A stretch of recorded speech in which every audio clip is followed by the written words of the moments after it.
todo, buenas tardes. Parte de lo que decía Lisi, bueno, todo esto es laburo de la comisión de asesores, si bien a mí me toca presentarlo esta tarde, hay mucho laburo de todos atrás de esto.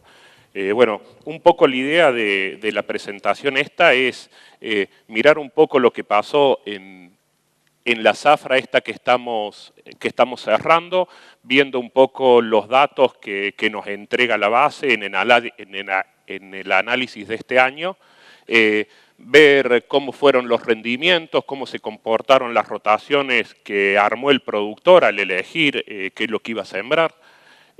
Vamos a ver el efecto del clima en esta zafra, factores que maximizan y minimizan los rendimientos que hemos encontrado a nivel de los datos que podemos extraer de la base. Y bueno, tratamos de sacar estrategias que usó el productor en relación a fecha de siembra, grupos de madurez, y bueno, y al último, materiales que tuvieron una fuerte presencia y cuál fue el rendimiento. Yendo un poco a la base, este año tenemos 88.472 hectáreas, 1.445 chacras de 49 productores. A modo de dato, una superficie promedio de 61 hectáreas por chacra. Cuando vemos cómo fue la composición de los cultivos dentro de la base de datos y cómo fueron... cuál fue la zona donde se ubicó esos cultivos, vemos que el sudeste tuvo el 1% de presencia en la base, el centro el 23%, litoral norte el 31% y litoral sur con el 45% ocupa una parte muy importante de la base. Cuando vemos cuál fue la evolución, porque la base de datos se viene juntando desde 2006-2007, entonces, cuando vemos la evolución, hizo el pico máximo en el 2013-2014 con cerca de 116.000 hectáreas y va bajando 96 la campaña anterior y esta zafra con 88.000 hectáreas.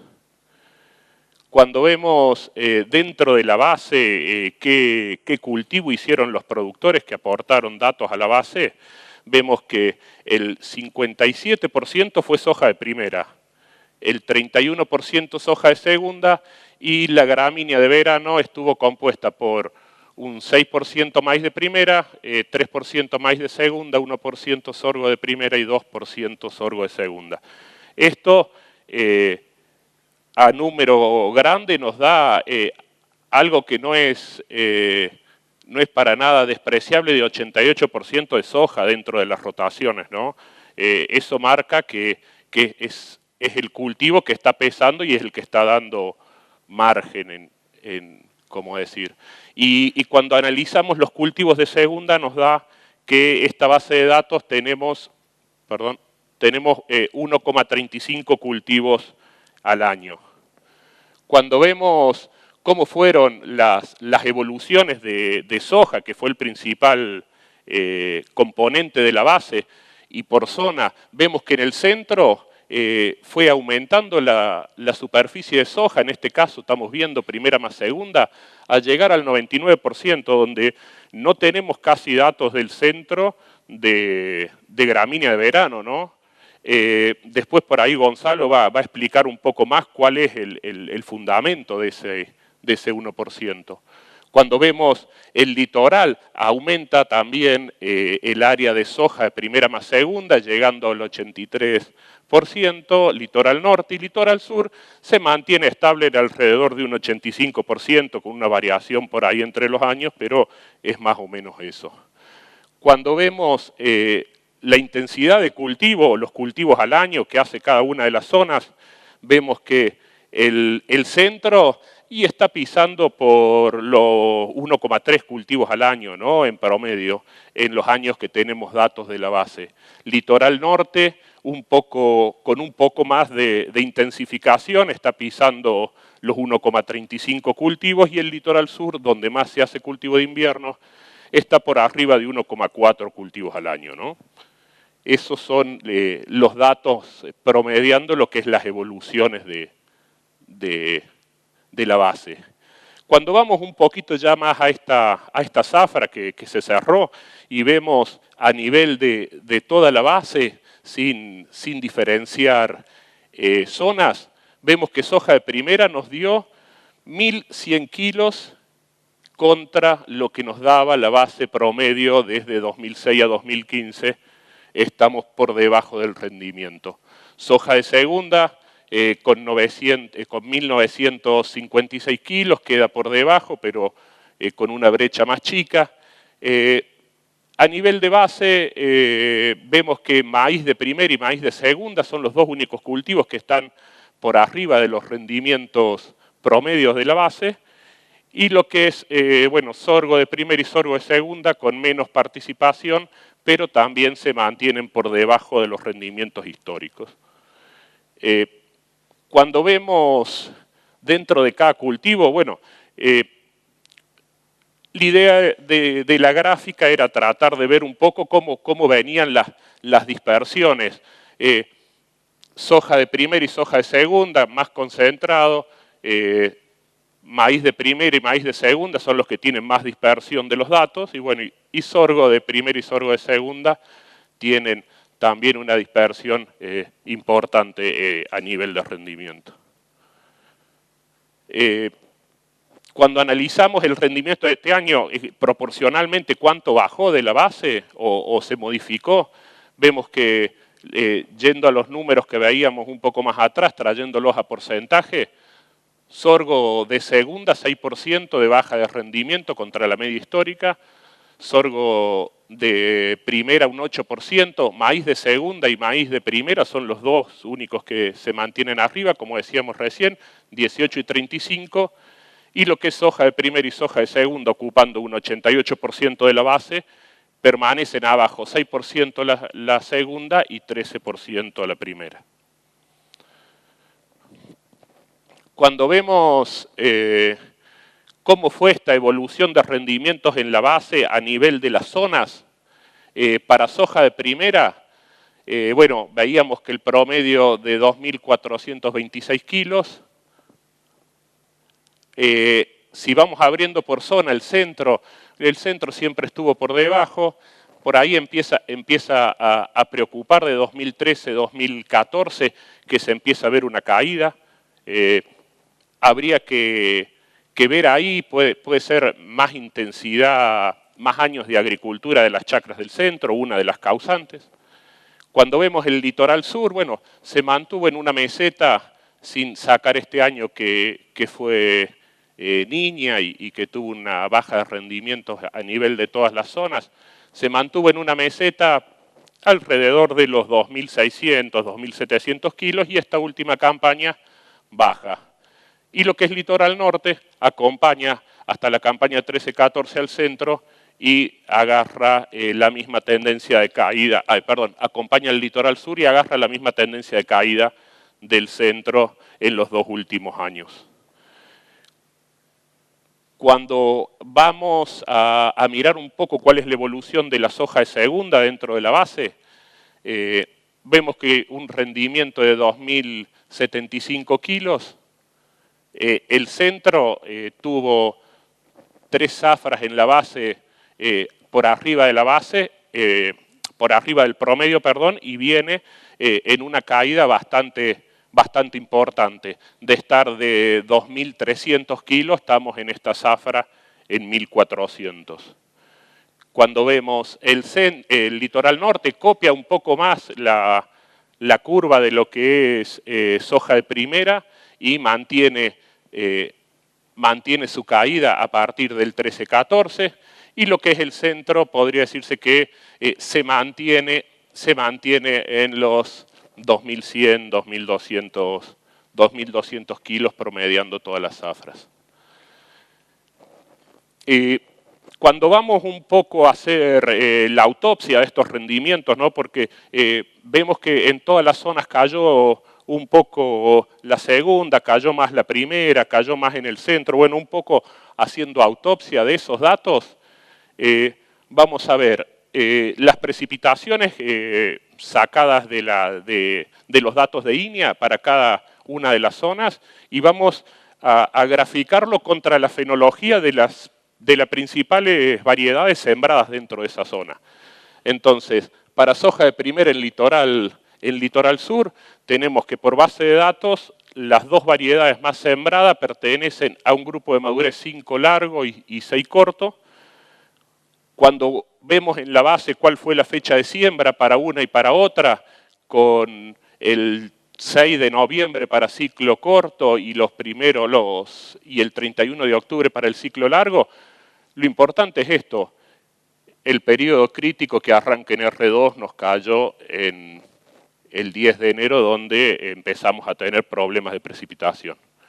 Cuando analizamos el periodo crítico entre R2 y R6 en el litoral sur, para este punto en particular, porque hubo variaciones o zonas o productores que ligaron alguna lluvia más o algún milímetro más, tuvo 167 milímetros para llevar todo el cultivo y como es conocido por todos, al final del periodo de R8 arrancaron las lluvias y nos retrasó la cosecha.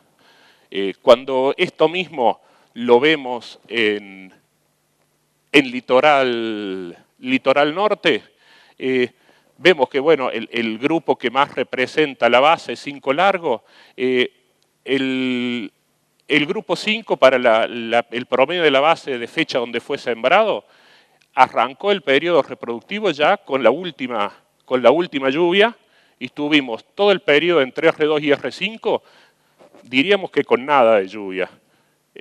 Ahí es donde marcó la baja de rendimiento litoral norte.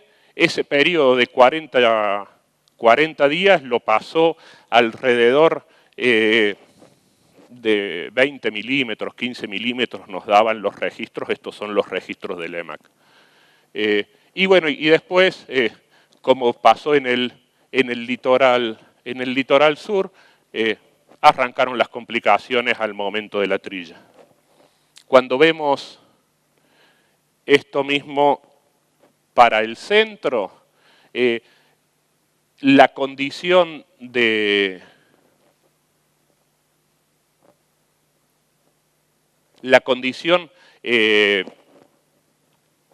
ciclo más sembrado, el 6 corto, vemos que arrancó la seca todavía estando en periodo vegetativo, arrancando los reproductivos, y la seca fue casi todo entre un rato antes de R1 hasta R5, y los niveles de precipitación tampoco fueron tan importantes para componer como fueron en otras zonas. En el centro tuvimos 129 milímetros para tratar de hacer rendimiento y bueno, vemos a nivel de base que no logramos hacer rendimiento con esa cantidad de agua. Y bueno, y como se ve en todas las zonas, al momento de la cosecha arrancan las precipitaciones. Entonces, cuando entramos a evaluar dentro de cada zona, bueno, por ahí... bueno, esto lo que decíamos recién, es una autopsia, ¿no? Viendo un poco lo que hizo el productor y tratar de buscarle una justificación. Pero viéndolo ahora y pensando, podría haber movido el periodo crítico para acá o para acá, por ahí en lo que es el norte, haber adelantado fecha de siembra con ciclos más cortos, podría haber traído el periodo crítico un poco más para diciembre, capaz que le podría haber funcionado, pero bueno, son parte de los datos que nos entrega la base y de los cuales tratamos de encontrarle una explicación. Y bueno, esto lo viene calculando Sebastián todos los años. La idea es ver dentro de los análisis estadísticos cuáles son los determinantes que explican los máximos rendimientos. Y bueno, y vuelve a aparecer como apareció en el litoral norte ya, antecesor verano, unidades de potasio agregadas. grupos de madurez, aparece fuerte. En el sur, grupos de madurez y antecesor de verano como fuertes condicionantes del rendimiento para esa zona. Y en el centro aparece fecha de siembra, antecesor verano y grupos de madurez como determinante del rendimiento.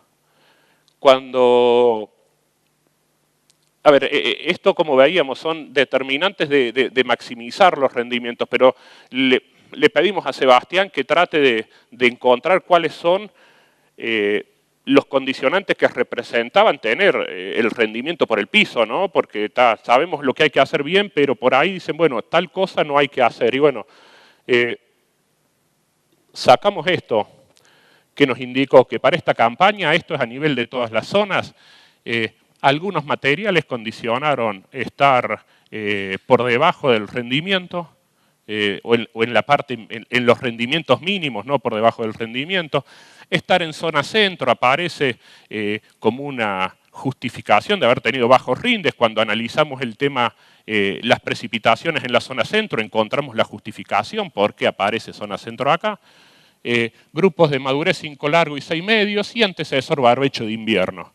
Pero bueno, lo principal que nos muestra esta gráfica es una evolución a nivel del manejo de los cultivos, porque en un principio en la base, en el 2009-2010, había más campo natural, se venían abriendo, había una expansión, el productor llegaba a los manejos por ahí con fechas de siembra más tardías, se fue ajustando, se dijo mucho en charlas en jornadas de cultivo, lo que uno pierde por sembrar más tarde, y bueno, se va habiendo una evolución a un nivel de que ahora estamos hilando más fino, con materiales, viendo bien, analizando los barbechos, y bueno, vemos en esto una evolución a nivel de productor, cómo va llevando adelante las chacras. Cuando vemos, como decía acá, ¿no? Vemos antecesores aparece como maximizador de rendimiento. Vemos un poco por base de datos qué dan los antecesores de este año. Para antecesor de verano, como mejor antecesor, aparece para soja de primera pastura, ¿no? Con 18% arriba del rendimiento medio de la base. Maíz de segunda aparece con un 11%, sorgo con un 8%, maíz de primera con un 6%, y lo que sí marca esto una diferencia muy significativa contra soja de primera y soja de segunda. El problema que de soja de primera y soja de segunda para el año que viene es el 88% de la superficie, ¿no? O sea, nos va a costar hacer rendimiento a fuerza de antecesor para la campaña que viene. Bueno, esto mismo lo hemos visto en otras charlas y el año pasado también salió, los mejores antecesores, gramínea de verano y pastura. Cuando analizamos un poco, bueno, cómo fueron los antecesores a nivel de base de datos para saber cómo se comportaron, vemos que para soja de primera, el 61% del antecesor de esta campaña que estamos cerrando es cobertura. 4% pastura, mejora el rendimiento, pero es el 4% nomás.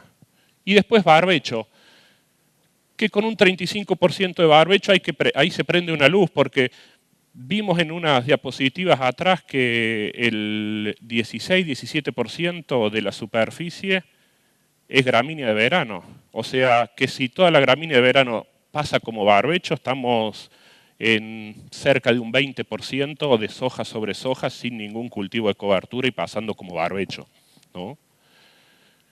Cuando vemos soja de segunda, trigo y cebada como principales antecesores, aparece 6% de avena, aparece con colza con un 5% y ryegrass con un 2%. Lo que es avena y ryegrass son principalmente semilleros. Así que bueno, es un poco cómo se comporta la base. Analizando cuál fue la evolución en el caso de soja de los antecesores de invierno, vemos que de 2000, tomando una referencia, ¿no?, de la zafra 2011, que veníamos con un 90% de la superficie en barbecho, hoy la bajamos un 35%. ¿Qué pasó? Apareció el plan de uso, arrancaron las coberturas, cambiamos área. Cuando decimos, bueno, pastura es muy buen antecesor, pero es pobre en la base. Nunca superó el 8%. O sea, es bueno, pero no aporta rendimiento al volumen de hectáreas que se hacen en el Uruguay. Y después, como anécdota, vemos que, bueno, campo natural, por suerte, por los bajos rendimientos que se estaban dando en ese momento, no se está abriendo más. O sea que hay, como que se ha frenado la expansión a nivel de lo que se ve en base de datos. Cuando vemos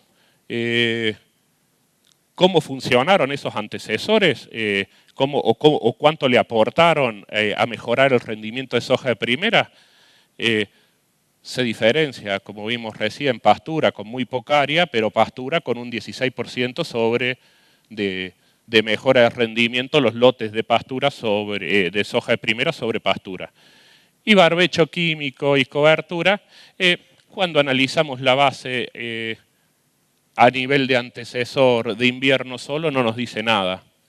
No hay diferencia entre barbecho químico y cobertura. Por eso estuvimos, a ver si pasa, ahí está. Estuvimos analizando las interacciones de verano y invierno. Bueno, como aparece ya en otras veces, pradera, en su antecesor de invierno y verano, es el que mejor rendimiento tiene. Cuando veíamos maíz, mejora el rendimiento, tiene un aporte al rendimiento de soja en la general, pero se ve potenciado por la cobertura sobre maíz. O sea que como mejor antecesor que el maíz es el maíz con una cobertura arriba. Vemos que para sorgo no hay mucha diferencia. Veíamos también que el sorgo es 1% de la base, entonces capaz que nos está faltando más número de lotes como para poder encontrar una diferencia que se pueda ver como en el maíz. Y cuando vemos maíz de primera, también se ve una diferencia que le está aportando la cobertura a la gramínea de verano para darle rendimiento a la soja.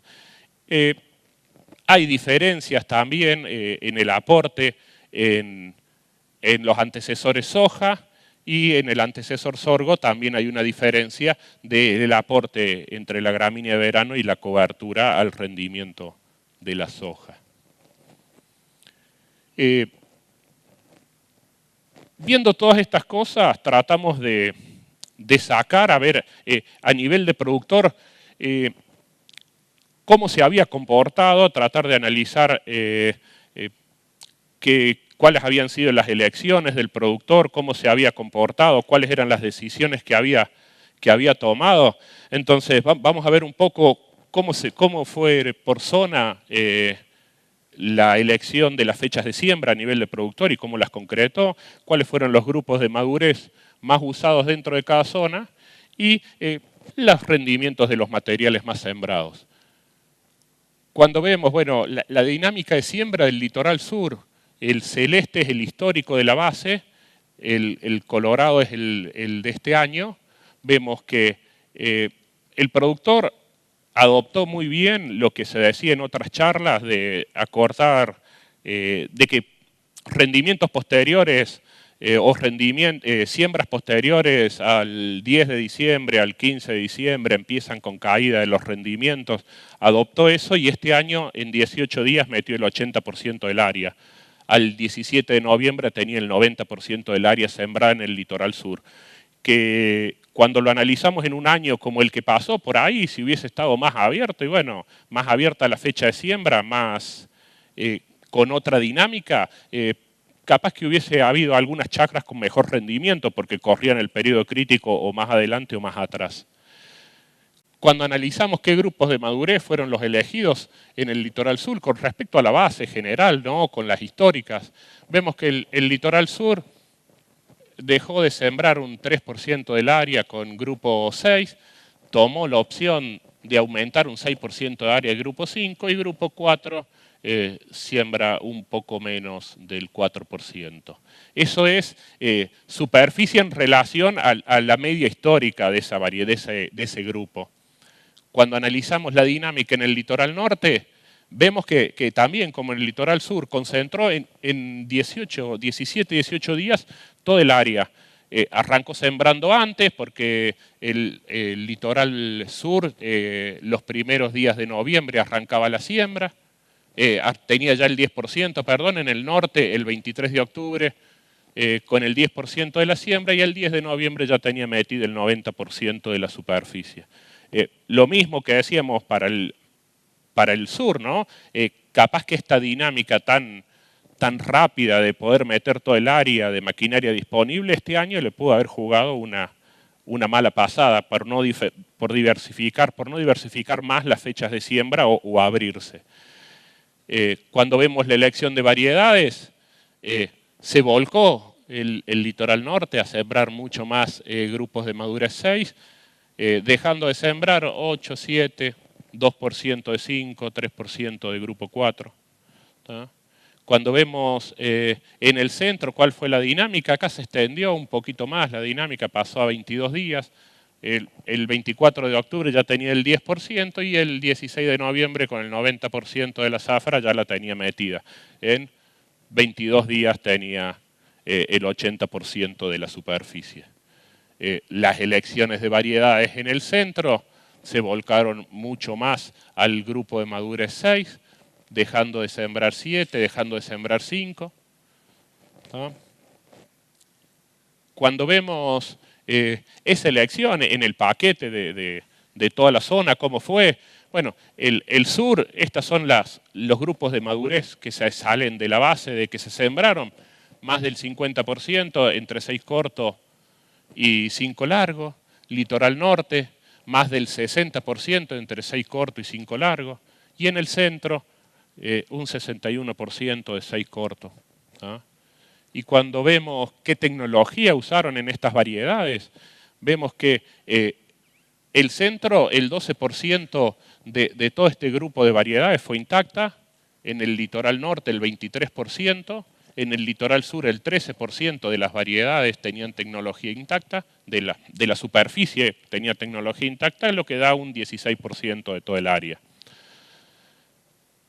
Y bueno, acá por ahí lo vamos a pasar rápido. La idea es ver cuáles son los materiales más sembrados dentro de cada zona, cuál fue el rendimiento y cuál fue la dispersión de cada uno de los materiales. Lo que vamos a ver acá son los materiales que dentro de la base de datos nos representan cercano al 50% o más y que tenían más de 10 chacras sembradas para poder hacer una gráfica que represente.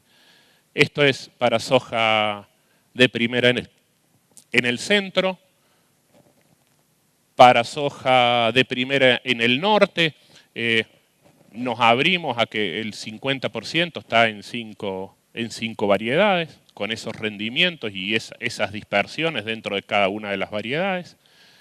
Cuando vamos al litoral sur, tenemos un paquete mucho más amplio, con 13 variedades, hacemos más del 50% del área sembrada.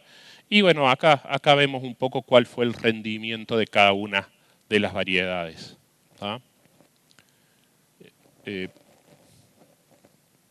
Si nos pasamos un poco, nos sacamos el chip de la soja de primera y nos ponemos el de segunda y tratamos de analizar un poco por antecesor cuál fue el rendimiento, quién le aportó a la soja de segunda. Para el centro, sobre una media de 1.405 kilos, el trigo, los antecesores de trigo rindieron un 1% más, ryegrass 24% menos, avena 20% menos y cebada un 36% más de rendimiento como antecesor nos muestra la base. Cuando lo analizamos eso para el litoral norte, el trigo, los antecesores de trigo pierden rendimiento en un 17% en comparación a la media de la base. tengamos en cuenta que es mucha la superficie que hay de trigo en el litoral norte. Colza le va aportando, los antecesores de colza tienen 8% de rendimiento arriba del promedio y cebada un 7%. ¿Tá?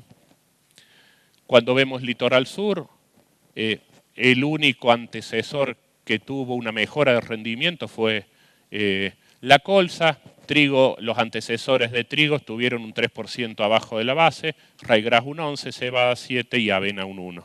¿Ah?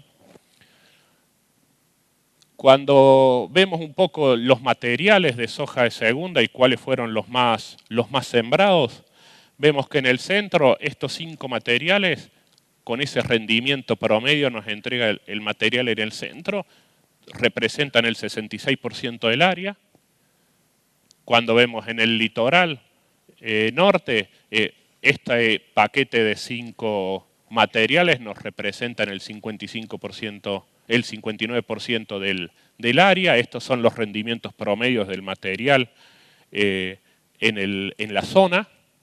Y lo que es litoral sur, estos 5 materiales representan el 54% de la superficie de soja de segunda en el litoral, con estos rendimientos promedio de cada uno de los materiales.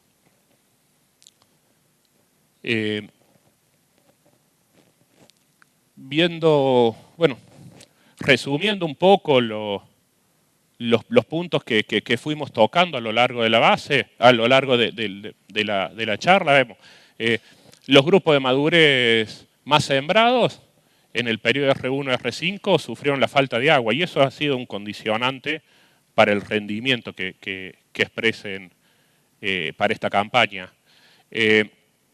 Como otro concepto, los productores a lo largo del tiempo han incorporado muy bien la pérdida de rendimiento por retraso de fecha de siembra.